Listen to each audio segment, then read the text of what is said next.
কত মানুষ আছে অনেক দিন হয়ে গেছে, অনেক দিন, যে আল্লাহকে একটা সেজদা দিতে পারে নাই।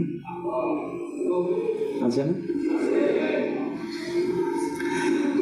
কত মানুষ আছে আল্লাহকে সেজদা করতে চায়, কিন্তু বিছানায় পড়ে আছে, অসুস্থ হয়, চাইলেও পারে না। ঠিক বললাম না? আপনারা কি জানেন যে আমার মতো আপনার মতো কত শিক্ষিত হাই প্রোফাইল এডুকেটেড কত লোক আছে ব্রেন নষ্ট, আছে না? রাস্তায় ঘোরায়,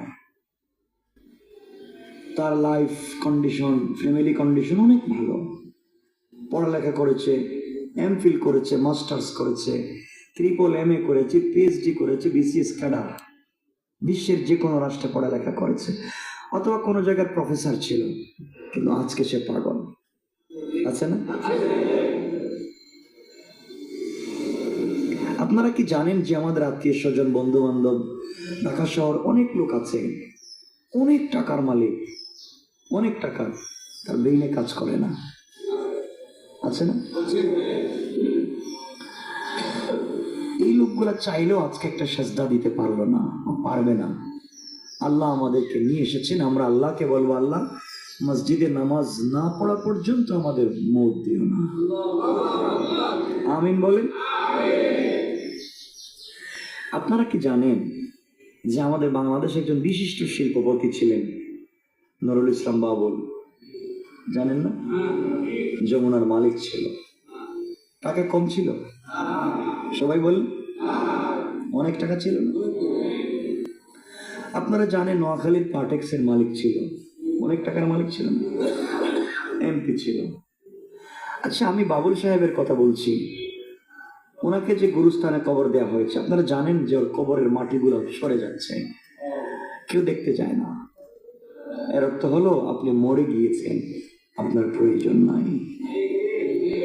ওনার গড়া প্রতিষ্ঠানে হাজার হাজার লোক কাজ করে, এয়ার কন্ডিশন গাড়ি দৌড়ায়, দামি খাবার খায়, ওনার কোম্পানির প্রোগ্রামে গেলে ওরা ভালো ভালো VIP জায়গায় থাকে।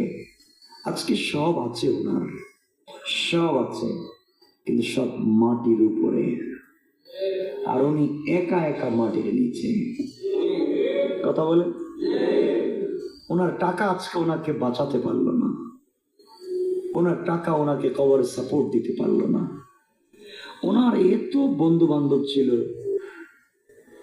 এত আত্মীয় স্বজন, এত হিতাকাঙ্ক্ষী শুভাকাঙ্ক্ষী ছিল, কিন্তু কেউ ওনার সাথে কবরে গেল না। উনি একা একা চলে গেছেন, তাও উনি যে বিছানায় ঘুমাতো হয়তো 1 কোটি টাকা দামের। আচ্ছা বলেন তো, কবরে যে গিয়েছেন ওনার কাফনের দাম কত? 1000-1500 টাকা না, এর উপরে তো না, 1000-1500 টাকা, এই তো শেষ। তো আমি আপনাদের কাছে জানতে চাই, আমরা কি থাকবো? সবাই বলেন চলে যাব। যাওয়ার অনেকগুলা পথ আছে, কিন্তু আমরা চাইবো আমরা যেন জান্নাতে যেতে পারি। আল্লাহর কাছে বলবো, আল্লাহ তুমি আমাদেরকে কিয়ামতের দিন কিছু জিজ্ঞাসা করো না, কারণ কেউ যদি পয়গম্বর হয় আর আল্লাহ তার কাছে হিসাব চায়, হিসাব দিয়ে যাওয়ার মতো সৃষ্টি এই দুনিয়ায় নয়, হিসাব দিতে পারবেন। এজন্য আল্লাহর কাছে আমরা কিয়ামতের দিন বিচার চাই না,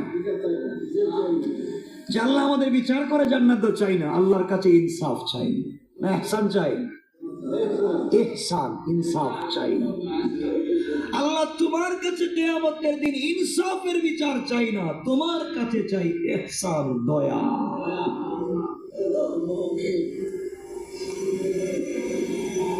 দয়া ছাড়া জান্নাতে যাওয়ার কোনো পথ নাই। আছে?